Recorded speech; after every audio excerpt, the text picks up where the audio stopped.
Hello, and in the week that Bristol have become one of the best club sides in the world, Exeter are in the driving seat to take Europe. Finn Russell is a magician and should be playing for the Lions. And Parise leads Toulon to another final. And welcome to the Ruck 'Em All podcast.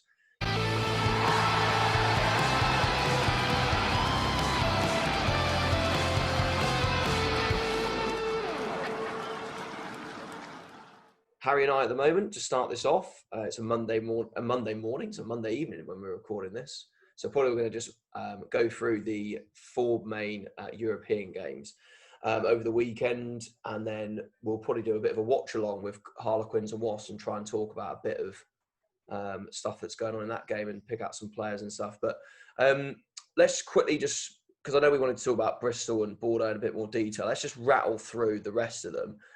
So Racing Saracens, Racing with an absolute piece of magician work from Finn Russell, that chip and go over the top. And then Imhoff goes in 75 minutes in. They're calling it the end of the era of Saracens, end of the era of Saracens. What do you think to that? I think that's probably a bit premature, given the rest of the structure that they have. None of their England players are going anywhere yet, and a lot of them sign new contracts in the summer. So I suspect they've got, obviously they won't be in it next year. They won't be in it the year after that because they won't have qualified. They'll be in the Challenge Cup, but provided that they get promoted, which is obviously quite likely, but you never know. Yeah. And then, so 2 years' time, Itoji's still there. He'll be Lions captain, England captain. Farrell will be there, England vice captain. Billy will be probably slowing down a bit. He'll still be there though. He'll certainly still be there, still be under contract. Mako will be aging out slightly. Who else? Daly will still be there. Daly will be at the peak of his career. He's late 20s now, but he'll still be at full speed. I think, like, obviously Earl, Spencer, Malins, they'll all come back.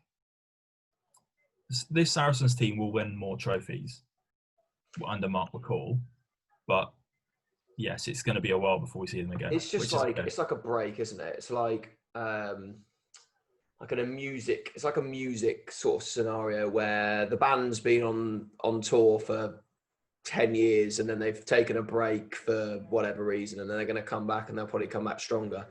But which instrument does Brad Barrett play? Is he the drummer? He's definitely a drummer, isn't he? Hardline crash ball, yeah. Yeah. The key to all of it, underappreciated. Absolutely. He's the Ringo Starr, isn't he? In the Beatles analogy. But on that, Maritoji, Racing came out and said this week that he wanted £1 million to go there for 2 years. Yeah, I mean that is market value for Maritoji. Yeah. Spot on.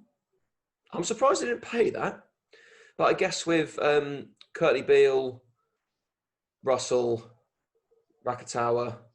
Well, they also already have quite a lot of. They don't need a second row right now.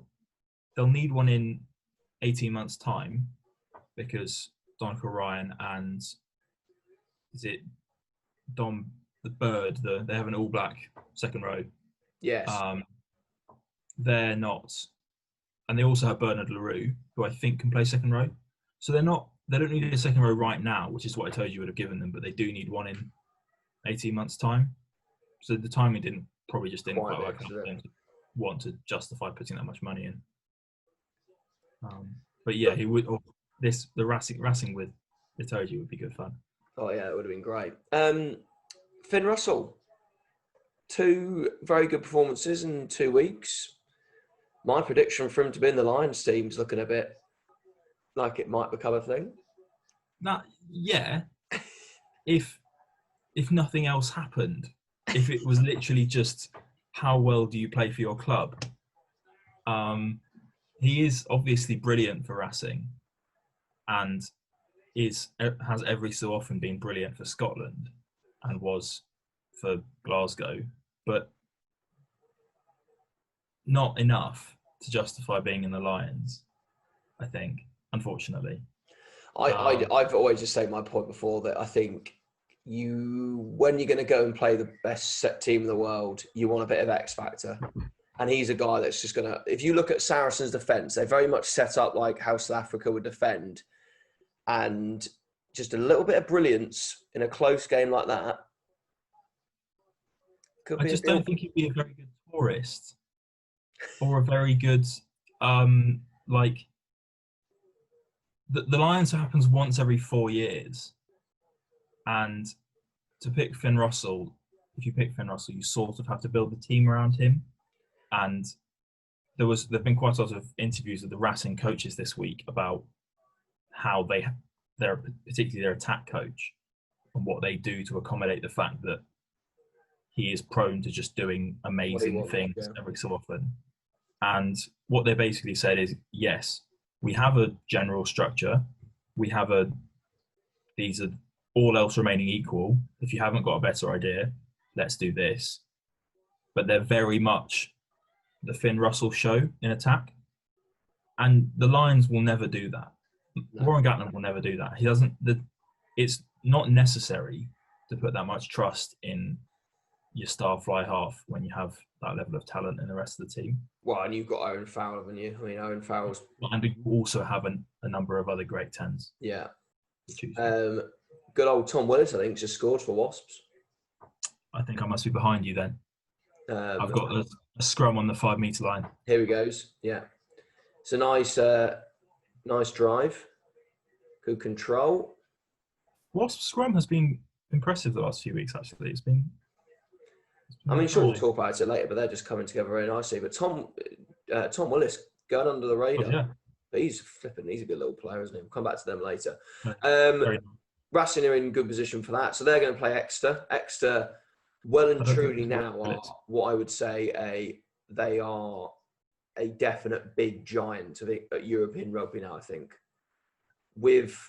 I had a thought last week that they potentially could get slip up against Toulouse, I'd say, as the heritage of Toulouse, and Toulouse are coming back with the size of their forward pack and then the experience and then the star quality that they've got out wide. I mean, Dupont, and I don't think he was at 10. I think Intermac is injured. I can't remember whether they had at 10 for Toulouse. I don't think it was Intermac though.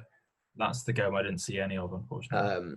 But yeah, Exeter played their power game to absolute perfection. Nice crash overs, and then Joe Simmons chucked a dummy and they took it away from Toulouse in the end. But it's really good for English rugby. It's really good that obviously Saracens stepping away from the limelight for the next year. It gives an opportunity for Exeter to probably be in the driving seat. They're playing in Bristol, so home field advantage in the English sense.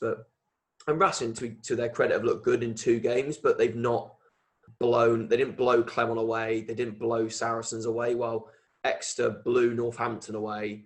I mean, yes, it's not a blowing away, but 10 points from a really good, strong Toulouse team is massively impressive, I think. And it's theirs to lose in a couple of weeks' time.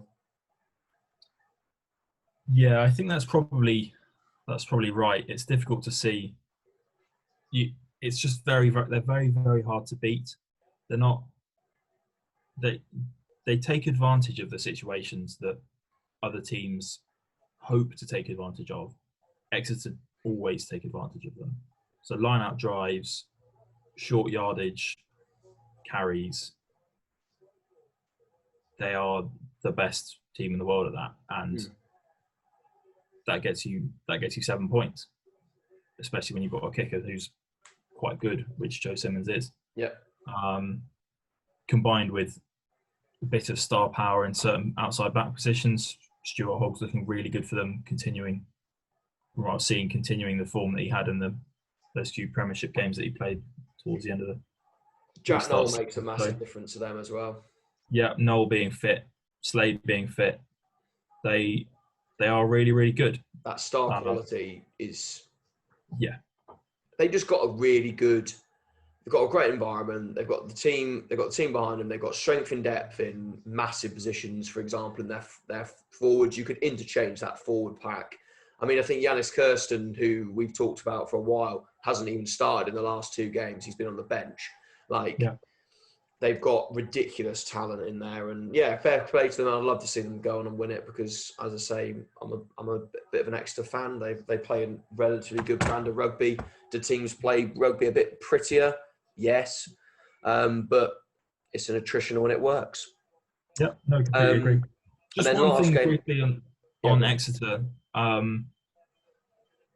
For years they were sort of everybody's not quite second team because in a league with only 12 teams, it's difficult to have a second team when you feel like you're playing them all the time. It's difficult to have a sort of fan favourite, but they were the yin to the Saracens' yang of Exeter were the good guys. They've sort of built their way up, whereas Saracens have bought their titles and things like that. But I feel like they're turning into the baddies. Rob Baxter's said some funny things over the last few months. There have been some questionable coronavirus opinions and made by some of the sort of comments made by some of the players. The whole issue with the sort of branding and the logo and the nickname. Are they sort of playing up to it, or did we just ignore this because we all hated Saracens more? I think you've made a good point, to be honest. Like, as I say, like, you're spot on in the Extra always like the good guys, like the Angels with like their white kit, and obviously with Saracens and their reds, you can classify them as the devil in that situation. But yeah, I mean, if they go on and win the Premiership and they go on and win the European Cup, they're going to be straight away. We're going to be like, oh, we've got to knock them off their perch. We've got to have these guys knocking at the doors and stuff. So yeah, maybe it's something to watch. Let's see how we feel after. If they beat Racing and if they win in the Premiership, but we'll see. Yeah, I will. Quickly, Toulon, before we get on to probably for me, the game of the weekend, because the only game that I've watched in depth. Toulon Tigers, Toulon 39-19, back to business. Tigers putting their strongest team out. We talked for a while about how Leicester were probably clearly targeting the Challenge Cup. They went full noise and it didn't work. But Toulon have got a really, if you look at that Toulon team now and you watch in and out of rugby, you would have seen 5 years ago, whatever it is now, when they won back-to-back, the triple for the Heineken Cup with Johnny Wilkinson, you name it, Matt Gitto, the like. They've all gone now. And it's a team of youngsters with Sergio Parise and, to be fair, Charles Ovion is still young. But he's the more experienced guys in there. But Bryce Heem, who was at Worcester last year on the wing, they've moved him in, they've bulked him out a bit and they've put him at 13 and he looks an absolute weapon. Classic Toulon move. Yeah. Moving a star outside back to 13 to get him the ball more. But he looked really good. Yeah, no, I quite like the look of this Toulon team. Me too. It's sort of like the Leicester formula of, well, they have one of the best academies in the country because it's a real rugby heartland down there, and they've got not quite sort of unrestricted access, but there isn't really another big club down there, and they've got a few big cities, obviously Toulon itself, but Marseille is a real Toulon heartland as well. So they have a good number of kids coming through, and a lot of them are very talented. Obviously, Carbonell at 10 is as good to watch as any of these young French 10s. So it's quite a funny team. Well, they've just it's going to be good to see. There. I don't know if you saw that Marnonu signed for a short term. Yes, because they got which is a good pickup. Which is kind of like, I had a thought that they'd kind of lost their tag of these intergalactic superstars of we're just going to go French from now on. And they're like, oh, we need a centre. Quick, Marnonu's on speed dial. Let's go get him. But like, fair play. It's a good result. I mean, Tigers, I'm going to comment on Tigers because I'm not going to make a judgment on them based on me watching 3 minutes of highlights. But as I say, the only thing I would say on Leicester is that we finally got a sort of moment of Nadolo showing what he can do. Mm. That try was everything they've been hoping for from him. Yeah. Which we've not really seen yet. And Harry Potter scored, didn't he? I Uh, believe Harry Potter scored his first try. yes, he did. And then 3-4 penalties. So yeah, I mean, as I said, I haven't really seen the game in detail. I only watched really like the Bryce Heem try a few times because it was beautiful. Yeah. Muru Vardy won't be very happy with that defensively. He got that all wrong, but it's still a very good, very very good strong carry by Bryce Heem. And so it's Toulon versus Bristol in the final of the European Challenge Cup, with Bristol taking, in the end, a 37-20 over our beloved Bordeaux. Bordeaux just ran out of steam towards the end. They ran out of subs to start with. Yeah, they ran out of bodies.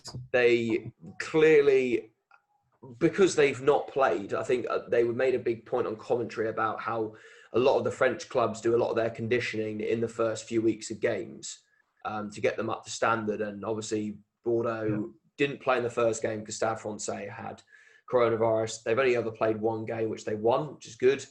But they were probably undercooked. They missed, I said this on the WhatsApp, that they missed Diaby a lot in a leadership role where they didn't have a lot. But that just will rattle off Bordeaux very quickly on two bits for me. Two players I really want to pick out.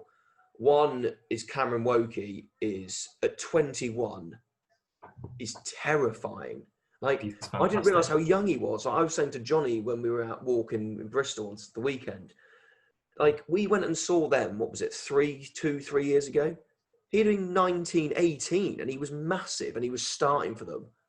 Yep. I was like... Oh, yeah. No, he is a real talent, and it was quite surprising that he was... No, I think he was in the World Cup squad, but didn't really see many minutes. But France, between him and Sekou Makalu at Stade Francais, they've got two seriously long-term talents at 6 there. So it'd be interesting to see how they use them. Maybe end up with one of them playing second row as they put on a bit more weight as they get older. But for now, yeah, really fantastic player. And I think quite a bit of a leader in there. I'm behind you. Oh, yeah, well, you're going to see a nice try in a moment, but carry on. Very good. Oh, Chris Robshaw with it. Oh, very nice. Alex anyway, not starting tonight. Good line, though. I think Wokey is a sort of a bit of a leader in that group. I saw him. There was a nice clip of him talking to Randrada after the match and sort of consoling Randrada because I think he felt a bit bad because these guys were all his teammates until about 3 months ago. Yeah. And he got them into qualifying for this match and has now knocked them out. So, that's the try. Next player I wanted to say on the Bordeaux, two more, because I've forgotten about Cordero. Just on Cordero, actually, before I talk about my favourite player for Bordeaux at the moment. Cordero, could he have come off the wing and done a bit more? Especially when Matteo Jalibert did go off and they lost any form of X factor go forward. Could he have done a bit more? You could probably say the same about Ben Lam. I think Ben Lam, but is Ben Lam as good as we think he is? How good do we think he is? Because I don't think he's as good. I don't think he's as good as a lot of people are hyping him up to be. He's probably not in that case. That's my opinion. I just think he was okay when he was at the Hurricanes, but when you compare him to the likes of Sarvia and Rico Ioane when they came on the scene and they were ruining people, he was carrying the ball into contact. He just looked a bit. So he did have a couple of very good carries in this game. Some like real standing start, beat 2 men and make 5 meters where you shouldn't have been able to make any. Obviously that doesn't win you the game, but it makes a big difference in terms of the gain line and moving the defence around. The only thing I would say is that you don't score that many tries for the Hurricanes, not get picked for the All Blacks, and the All Blacks haven't made the mistake there. No. In terms of the talent evaluation, if we're honest. No. He is very good. Oh, he's a very good winger. But yeah, he's not. He doesn't have the impact on a team that Randrada does, for example. we said about this in Um, the chat. Genuinely believe and rumour already when he finishes in Bordeaux, I would not be surprised for him to turn up at Bristol for a season. Would be good fun. Would be good fun. Because obviously his uncle is Pat Lam, for those who didn't know that. And we spoke in the chat about how Bristol have got Luke Morahan. I think Luke Morahan's one of my favourite wingers in the world. I love how he plays the game. He's very exciting to watch. But they've got Leuta, who's on his way out. Purdy, who is not as good as Ollie Thorley, so that didn't really work out. Gloucester, they've got Piers O'Connor can play on the wing, but he's more of a centre / replacement sort of utility player. So, I wouldn't be surprised to see if they make a purchase of him. Yeah, no, certainly. I think they, in the same way that the Hurricanes do or did, I think Bristol would be better able to create situations for Lamb to really shine than Bordeaux did. I haven't watched any of their league games so far, but they didn't create too many opportunities where he had a lot of space one-on-one with a smaller player or smaller or slower player, and like a try that he can score 9 times out of 10. They didn't really create those opportunities very often. Well, you say about creation, and one player that when he did go off, the game probably went away from Bordeaux was Matteo Jalibert. I mean, what a player. He just came out of the blocks and just took the game straight to Bordeaux. Cameron Wokey with a lovely break, good offload, and he just guns. How does he outpace? He does Malins, I think, doesn't he? Yeah. He just does Malins for pace, and he just goes in the corner. I'm like, yeah, nice. France at the moment have got some ridiculous fly halves. That's all I can say. Some really, really talented lads. Which never mind fly halves. They have their whole. It's a bit like Australia. It's a bit like New Zealand. It's a bit like England. There are an enormous number of really, really talented young rugby players coming through at the moment. France's under-20 team has been the best for the last 3 years. They've not won the World Cup. I think they've won the World Cup once in those times, but sort of misfortune in the sort of actual tournament. But they've had a fantastic team. Obviously, the team that had Wokey in it, and then they've also got I think Wokey is the same age group as Demba Bamba in that age group. Yeah. So they've just got. It'll be the DuPont Intermac. They're all the same age, I think, aren't they? Yeah, no, it's just an absolutely fantastic talent production line, and it's going to be really fun to watch. And they're not kick penalties from halfway line type 10s. They are proper run the ball, take a man on, putting people through gaps. It's just much, much more exciting players to watch than France have had in a little while, combined with a generation of some really good 9s as well. Iribarren did well for Racing, and Machino's on the bench for them. Yeah, and obviously Serran is still knocking around, Lord Serran. Oh God, we miss Serran. Yes, I think if you're going to put so much on the shoulders of your 10, you do need to have somebody else who, when that 10 goes off, can do a bit more than Bordeaux's 9 did. Yeah, I was going to say, I'm just trying to find out who he was. The guy who came off the bench was good, actually, to his credit. Gorja, I think is how you pronounce it, maybe. I don't know. Yes. Luca. Maxime Luca was the 9. Yeah, I do agree, though. The 9 that came off the bench, he was their most dangerous player in that sort of last end of the second half and extra time period. He was the one doing a lot of the work. Joseph Dewebe as well, the replacement hooker, the South African lad, looked good as well, actually. I don't know why he didn't start, but he was. He might not have the motor for it. Yeah, but he was. Judging by his physique, but wow. And very powerful. Big Ben Tamafuna, he looks flipping out like. Born with his life. he did walk around the pitch a bit, but he carried hard, and he was hard to stop when he was going forward.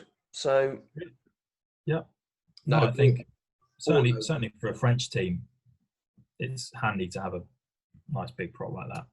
yeah, I love my Bordeaux.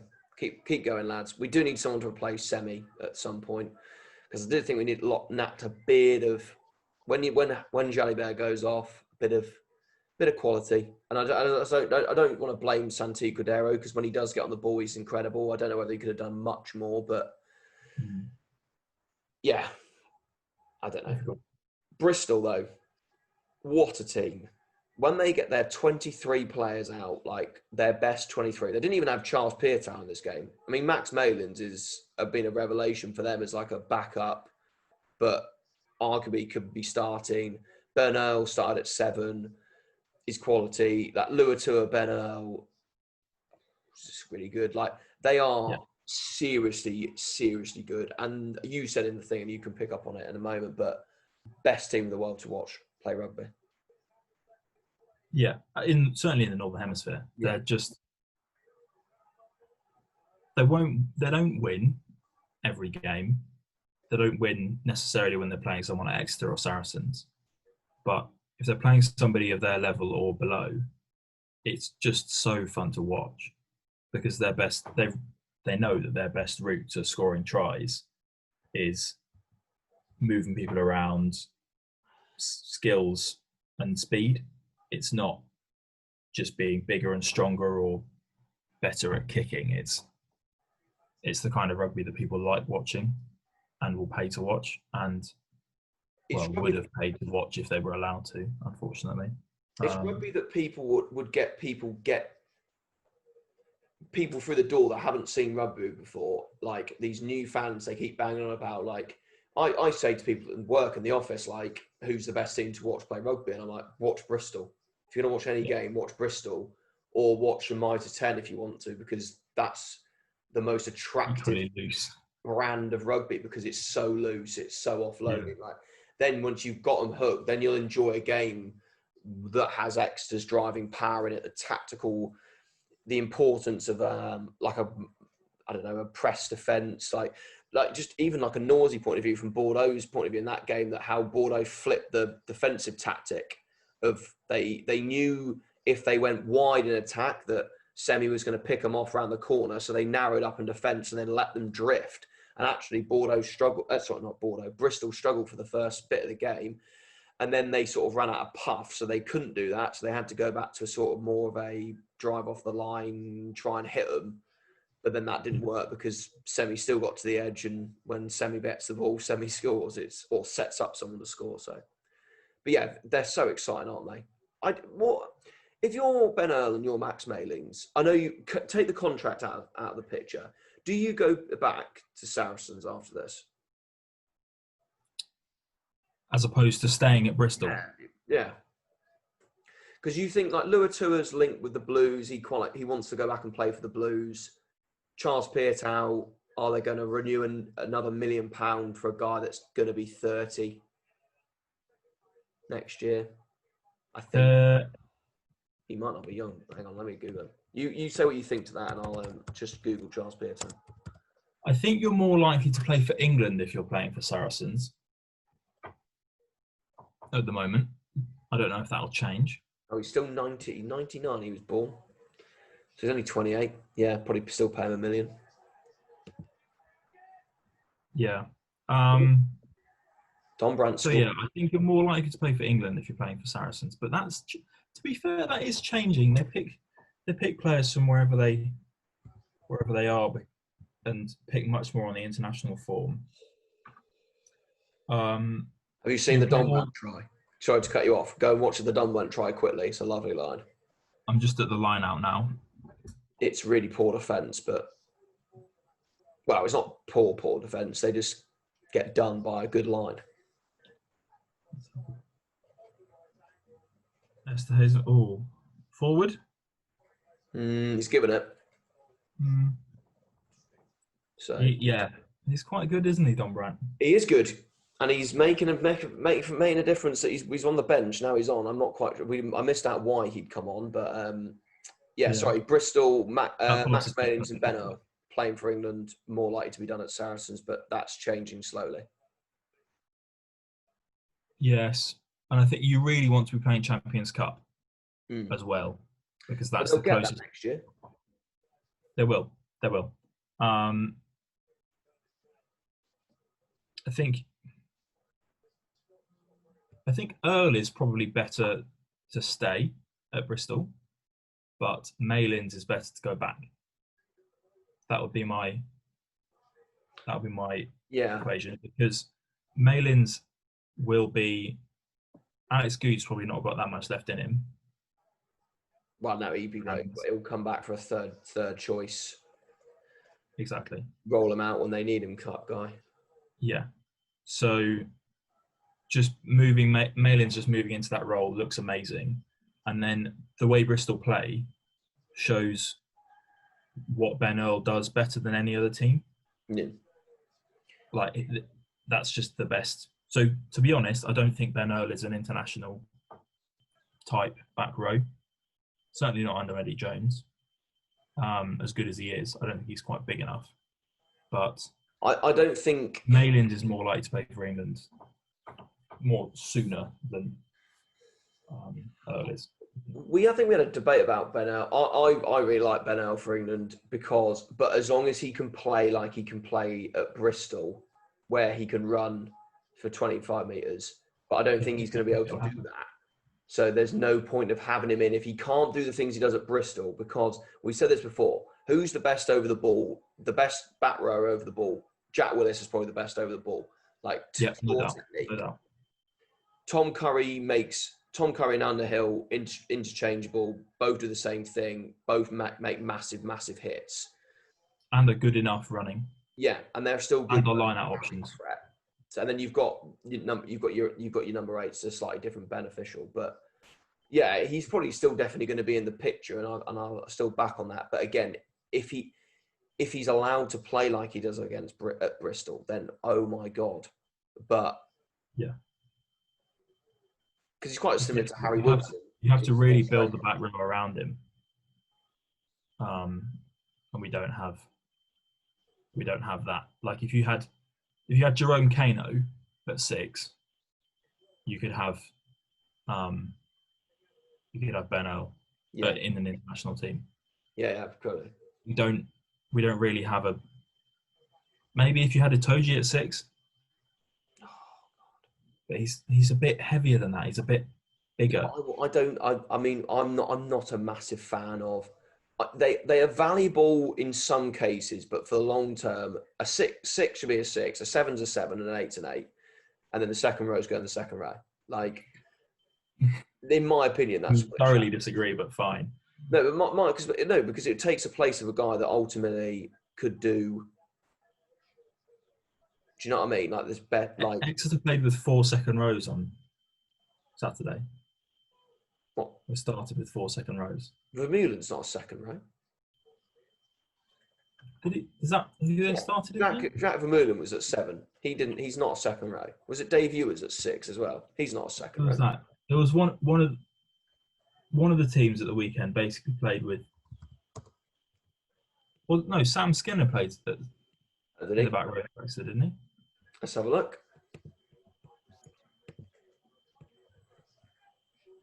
No, you are right. No, you are right. He was at 7. Dave Ewers is at 6, though. He's not. Second row. No, he's not quite. I'll meet you halfway and say they play with 3. He's a 6'5" man mounted. Might as well. I think these days they pick the back row, certainly the flankers, in not a traditional 6, 7, 8 way. It's body size and skill sets, and Itoji has that. So anyway, we've had that conversation before. Yeah, but he is super. I mean, Itoji at the moment is ridiculous, and I really do like him. And so he's going to play anyway. Max Malins is someone that I've never really seen. I mean, he obviously has played with Saracens, but I've never seen him look like what the hype was about. And he's proved me wrong. He is an unbelievable talent, and he will play for England, but no doubt. He is so fast. but he's deceptively fast because you look at him and go, he can't be that quick. And then, holy moly, he's very quick. And the try he scores is absolutely brilliantly finished. I mean, you take a bit of it away because Semi Randrander is just a great offload. And if someone else is in that position, does it go? Maybe not. But he is a seriously good player. So he's very much impressed me. Usually I sort of sit here and bag people and sit on my sofa and chat crap, but he is a seriously good player. Yeah, no, he's been really unlucky with injuries the last few years. I think it's been pretty much over 12 months since he was fit and playing regularly. But yeah, he's a real talent, and it's great that he's back doing well. Should we do some preview games for this midweek? We can do. Who are playing, and let's have a little look. Well, while you load it up so you can see, Northampton are playing Sale tomorrow night. Two things I want to discuss with you and to get your opinion on it, because you weren't on the last one where we had a little quick chat about this guy. Two interesting selections. Matt Proctor is continuing on the right wing for Northampton, despite Chris Boyd saying he's the best 13 defensively he's ever worked with. And I don't know if you've seen the Sale team, but the centre combination is Manu Tuolangi and Sam James, very good. The wingers, though, are Simon Hammersley, which, fine, very good player, but usually a 50. Outside back. Luke James has been unbelievably good form. And but Jansi van Rensburg is on the other wing. Really? Yes. With Marlon Yard as the replacement back three option. You're right. That is very interesting. What do you I suspect?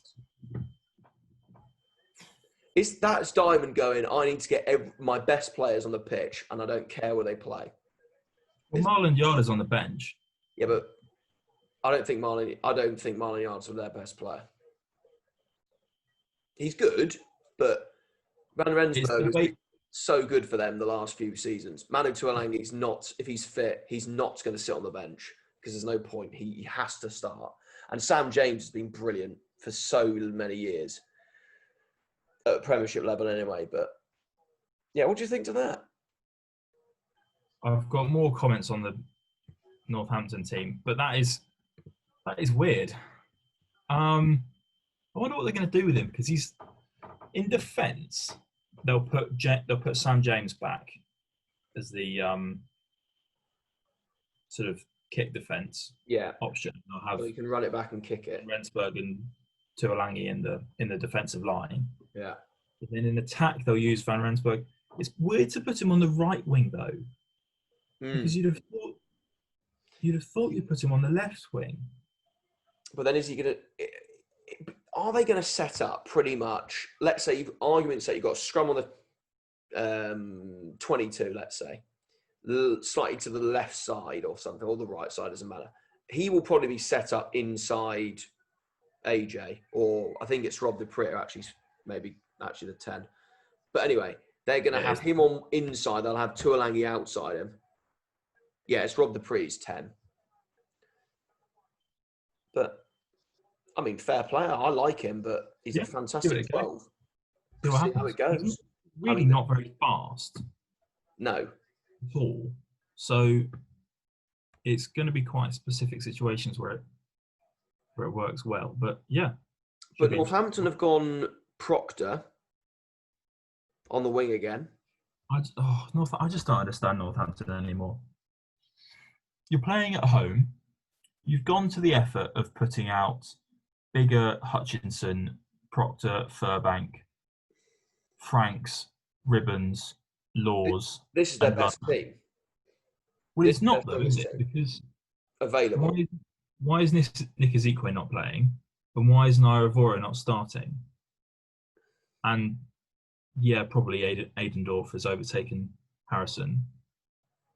But I don't understand why Ratiuara is starting. Why Law should be in the second row with Ezekwe at 6. Ezekwe at 6. Yeah. With I like Ludlam, and Andorf is an unbelievable pickup.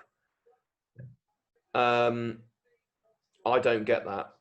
Maybe Naira Vora is not fit. His selections really confuse me.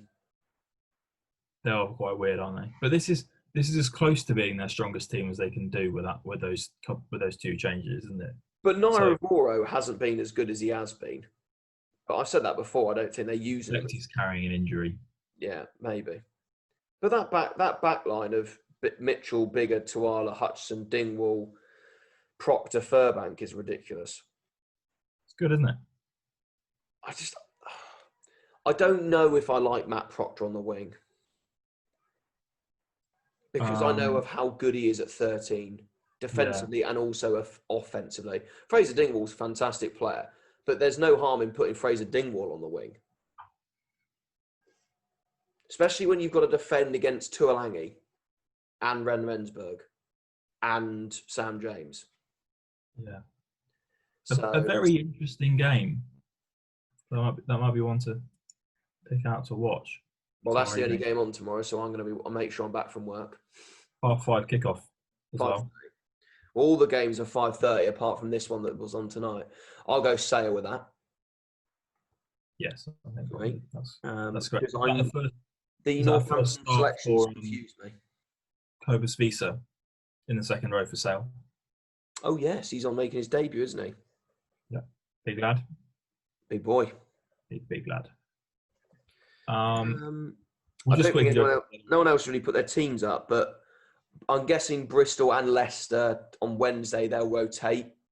Yeah, because they both would have played, so Bristol still will probably win that. Exeter Irish will be interesting because Exeter will put the second team out, and Irish will have been rested and a bit of time. I mean, I can't even say what Irish are going to do anymore. Exeter are still going to win the game, regardless of what the team Irish put out, because Exeter's second team have beaten. I mean, they beat Bristol's first team, so that sort of says everything you need to know. And then Worcester Saracens. I can see Worcester winning that. I think Worcester are going to win that because I think Worcester are going to put their first team out. Yeah, if I were Sarries, I would have had a big night out after. I agree. That game as a celebration for everything that team achieved together. Yeah, and a lot of them that was the end. So I think there'll be a state, to be honest. Even if it is on. I do think Worcester will go full. Oh, they're already above Irish anyway. Oh, it doesn't matter. They're still above Irish and Irish. Well, Worcester will push because they'll want to make sure they keep ninth because that's going to be really important for next year's European Challenge Cup seedings. Yes. So they'll want to go full noise against Saracens, and then on the weekend when they play Sale, where Sale will go full noise again, probably, or near enough, whatever it is. Yeah, they'll have to. Because Sale have to get a 5-point win. Worcester will probably use it as a rest week and everyone go on the beers.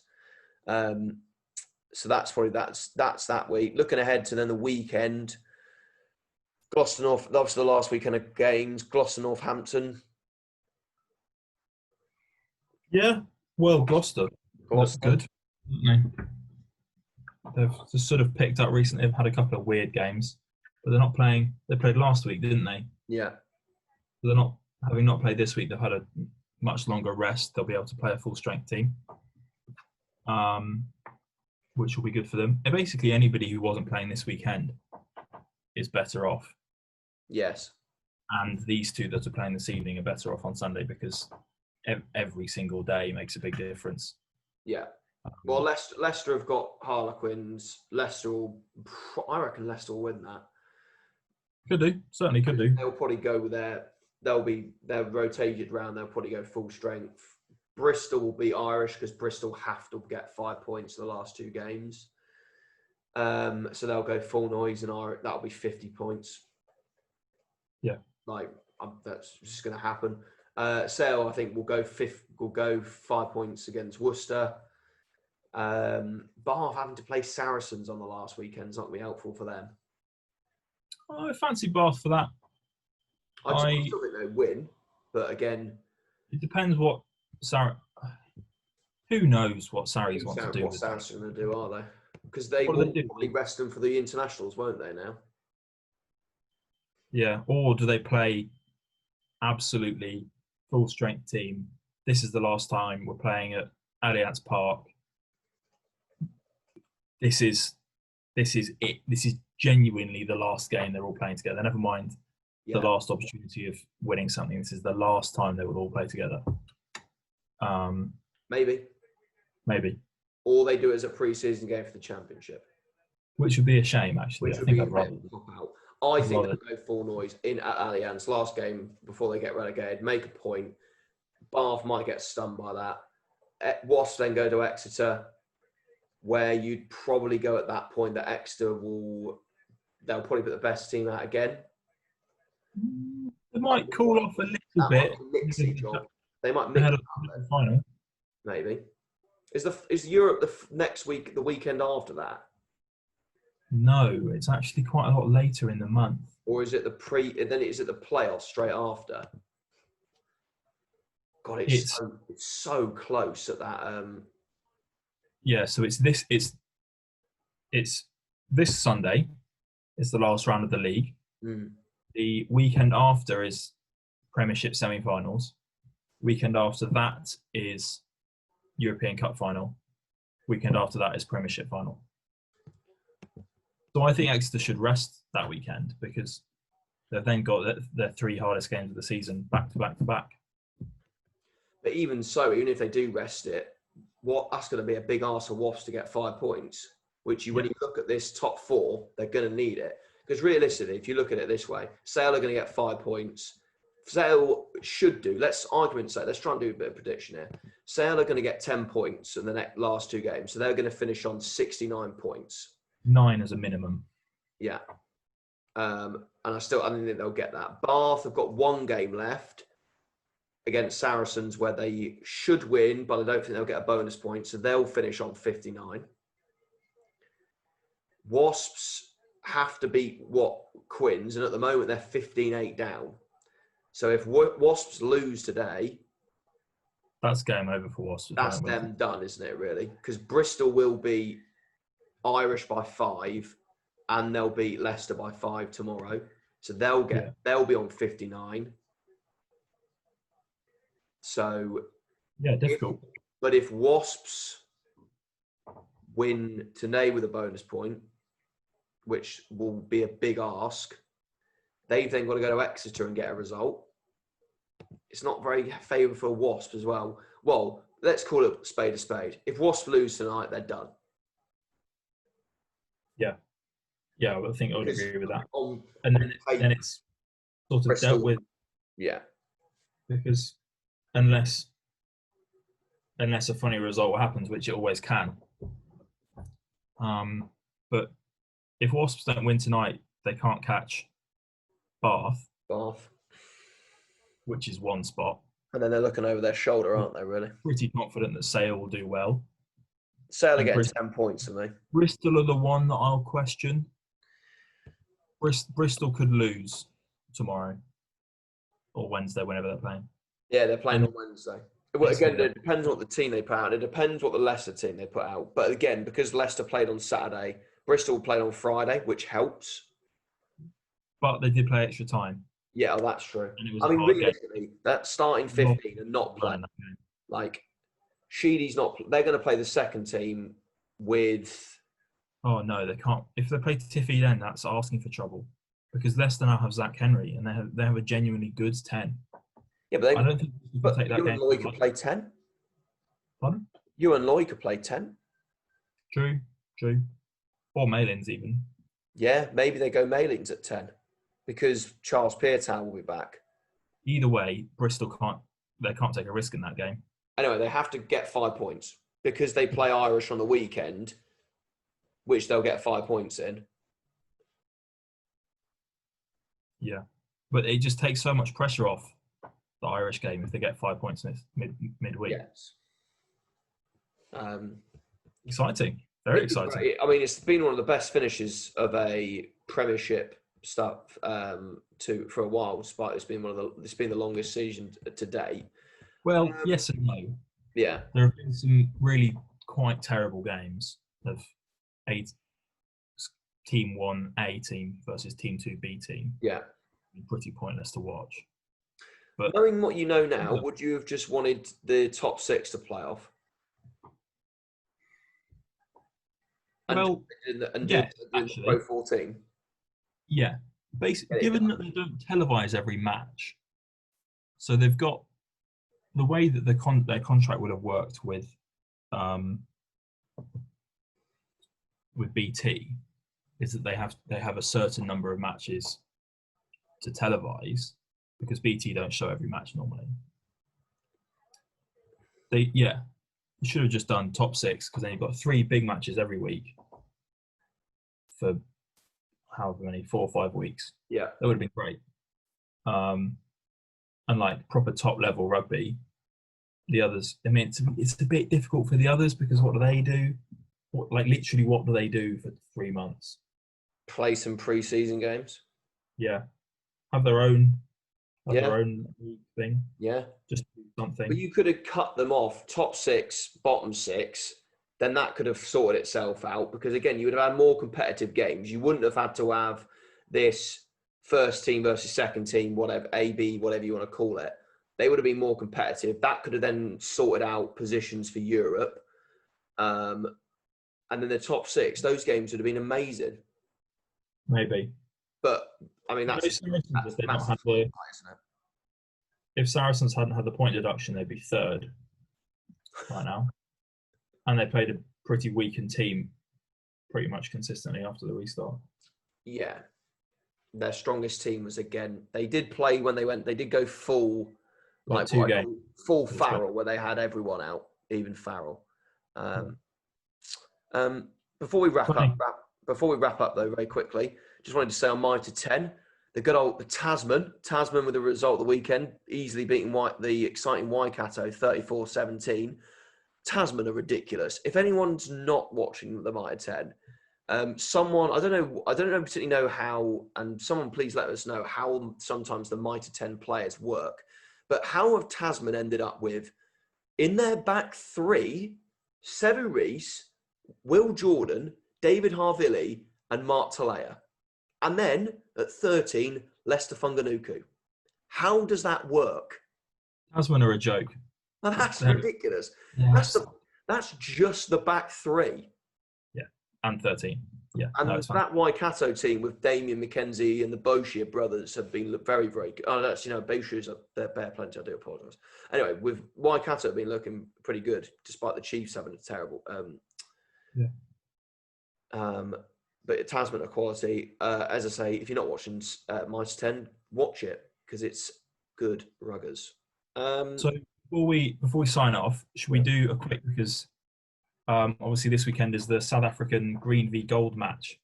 Should we do a quick little preview of that? Have you got the squads up there? Yeah.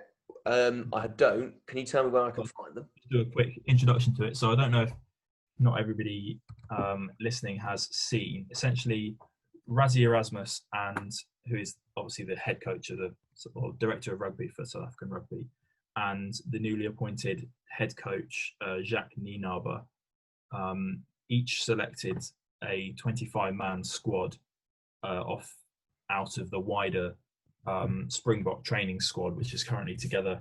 And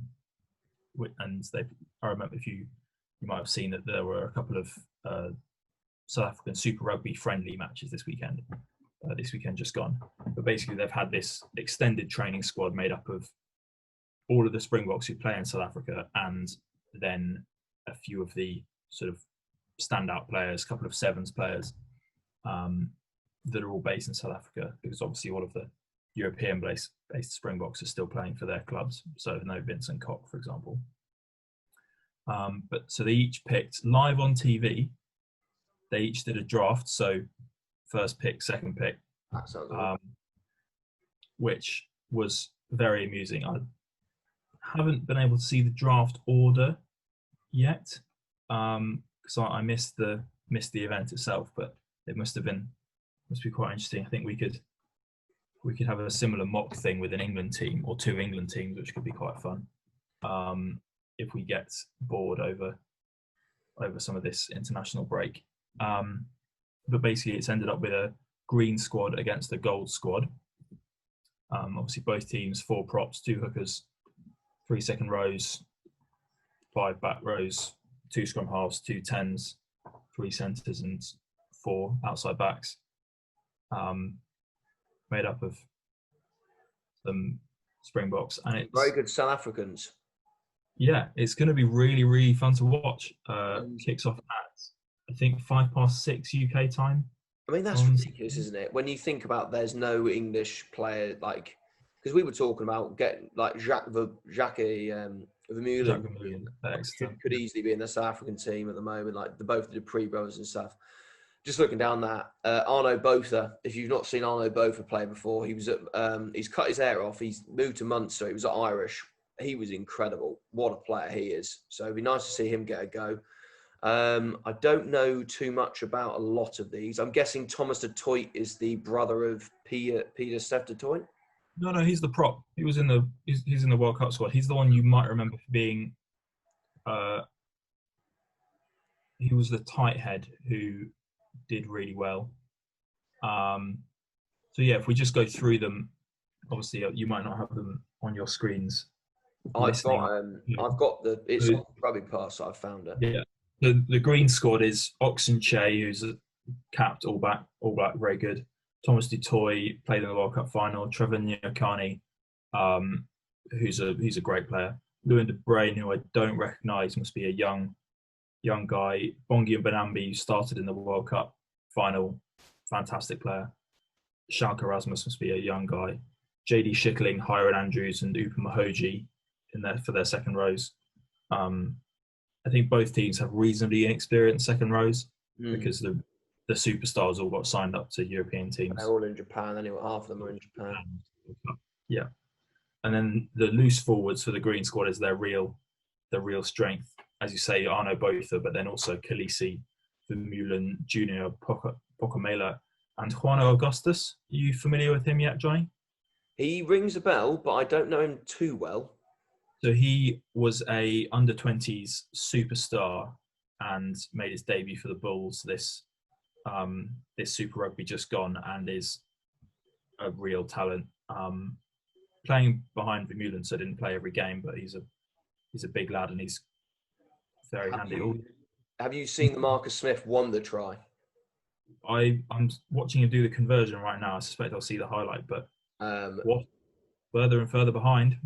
Yeah, well, watch it because it's incredible. Okay. He's channeled Finn Russell with his chip over the top, and he's regathered it and gone the length. He's missed the kick though. That's a shame. But we are in a bit of trouble. They're 3 tries to 1 down, 20 points to 8. Let's have a look. Could be okay. Takes the kick. Little chip. Oh.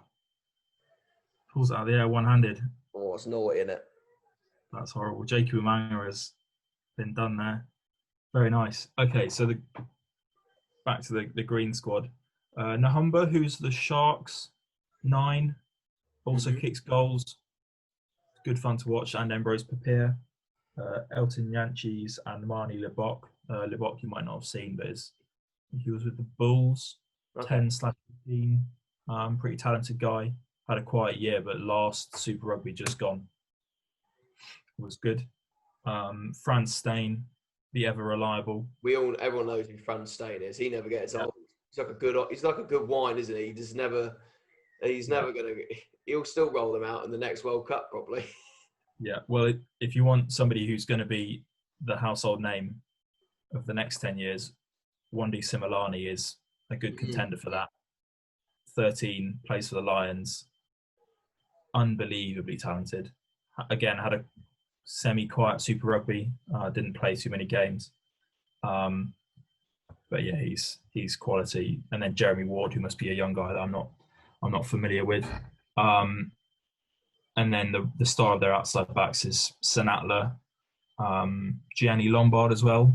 I think he's on the Lions. He's pretty exciting, but I don't recognise your Panks or Malcolm Yaya, but they must be decent, obviously. I think Panks is a sevens player. If that rings a bell.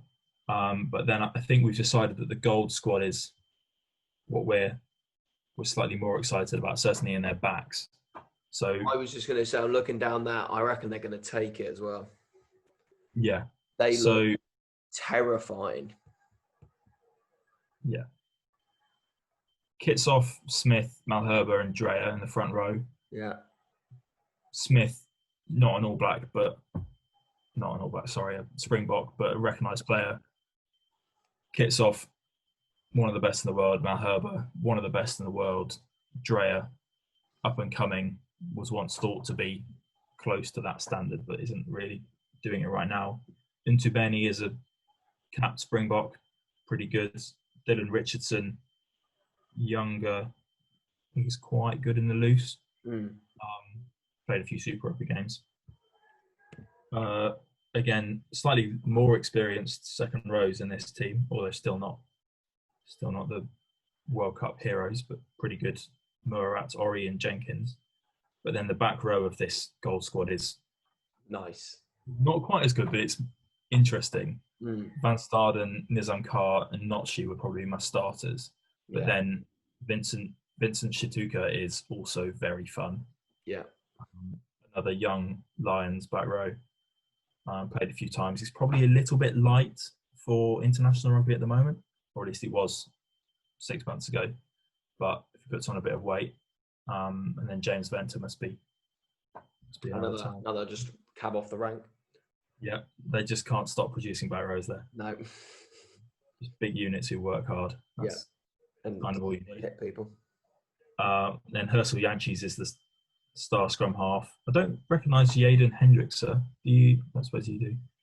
And then, I mean, frankly, it's annoying they're both in the same team. Yes, Damien Valencia and Cohen Bosch. Both linked with Bath at one point. Too right. Should be linked with everybody because they're fantastic. Oh, unreal. We were very unlucky to not see Valencia play for Saracens last year when he was there on loan, but got called back into the World Cup squad because I think it was actually Bosch that got injured. I would have liked them to have gone with because, like, again, nothing against and we don't know about Manny Laborde, but Elton Yankees has had his go at the 10 shirt for South Africa. He's not really ever grasped it away from Pollard, but these two look the real deal. I mean, Kerwin Bosch, who I've seen a bit more of, is frighteningly good at rugby. Yeah. So one of those on the bench is going to be fun. Oh no, I think it'll be 10 and Valencia fullback, or the other way around, because briefly the outside backs are all full wingers, aren't they? Helant is a fullback, but can also play on the wing. Or he's sort of both.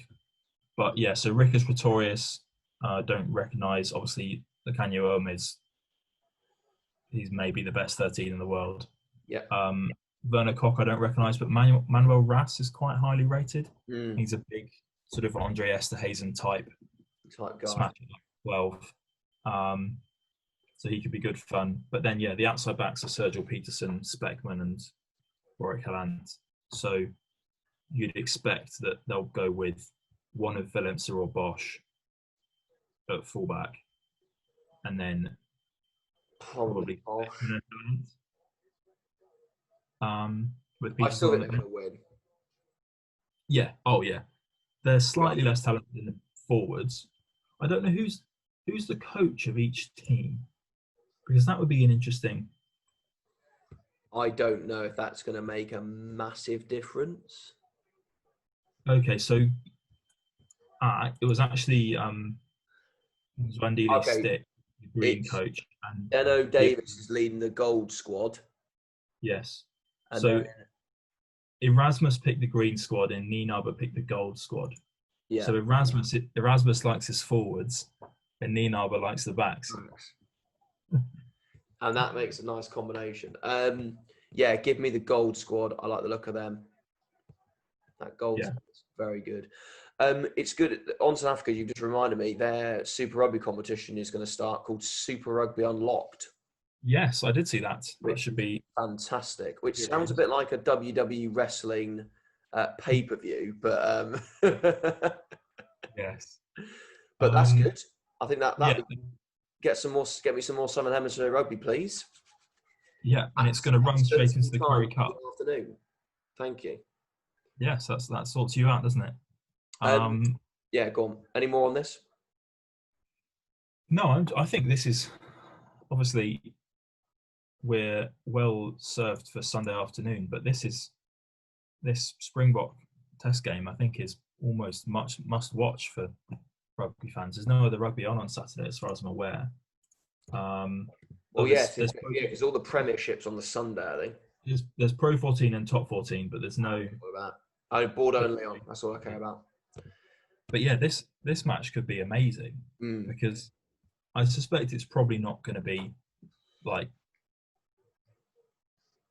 full aggression, bodies on the line, World Cup final, which is where the last time we saw these Springboks playing together. But I think it could be a lot of fun because a few of these guys, certainly some of those names we don't necessarily recognise, are really playing for their spots in a wider squad ahead of this international 8-team tournament this autumn.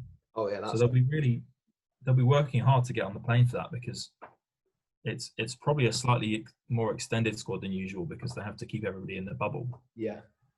So, yeah. So certainly people like Valenza and Bosch competing for the second 10. Yeah, Pollard's injured as well, so Pollard's injured. Well, no, that's true. Well, really, all of these guys are competing for who's going to start at 10 for the Springboks. That's quite a. Are they going to use the English guys, like English-based guys?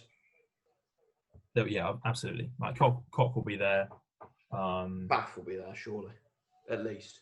I think so. Just on the very quickly, maybe it's a last little wrap up. We don't have to do too much on it. There was a piece on Rugby Pass about Dave Rennie can't call on Adam Coleman because Adam Coleman's having shoulder surgery, as people may not have known, obviously at the Irish second row, and the Richie Arnold's also injured from Toulouse after the Exeter game. So he's a bit short in the second row department. Who starts in the second row for Australia? Isaac Rodder and Salakar Loto. Fair play. I would go Trevor Hazier and Matt Phillip.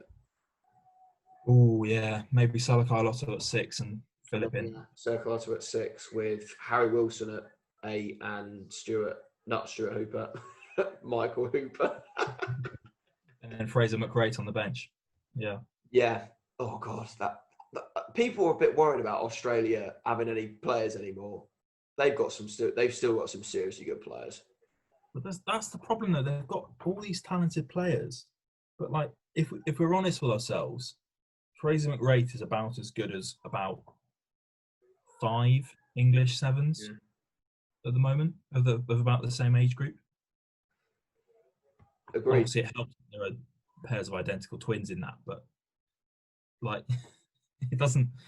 It's a bit discouraging. Rumours that James O'Connor's going to start at 10 for Australia. Completely justified. He was really good for the Reds. He could have if he wasn't a bit of an idiot and like obviously was in Europe for a lot of times and never really got picked that way. He could have had like 130, 40 caps. I think that was always going to be a bit difficult. But he's been playing since he was 17. But that's why he had all these problems. Because he's only just turned 30. He had all this pressure from so early on.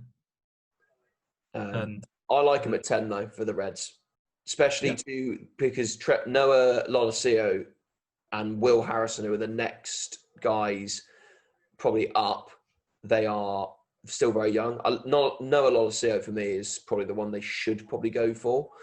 He's the head of the queue. Yeah. But for now, in where Australia are in transition, get a stable guy at fly half, and then Michael Hooper, and then put a load of young, exciting players around him. I mean, they've got one of the best tight ends in the world at the moment. Yep. Watch out, Rugby Championship. Right, should we leave it there? Because we've had a long chat now, and we can watch the last 20 minutes of Quins and Wasps, because my battery's going to die anyway, so I need to upload this as well. But at the moment, Harlequins have beaten Wasps. Wasps are going out the top 4, and we'll see you on Sunday. Hey, see ya.